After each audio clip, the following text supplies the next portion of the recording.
अगोदर हरभरे पेरावे, नंतर त्याचं उत्पन्न काढावं, नंतर ते हरभरे काढून घ्यावे मशीनने, त्यानंतर ते वाळू घालायचे.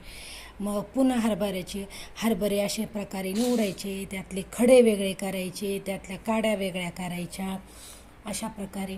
आणि हे सर्व झाल्यानंतर पुन्हा हे हरभरे भिजू घालायचे, पुन्हा डाळ करायची आणि मग ती डाळ दळून आणून आपण त्याचे भजे खायचे.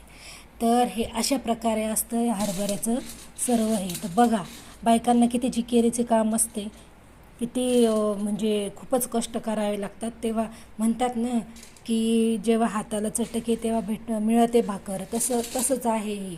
जेव्हा एवढ्या हरभऱ्यामधलं सर्व केर कचरा काढल्यानंतरच आपल्याला गरम भजी खायला मिळतील, हो की नाही आहे?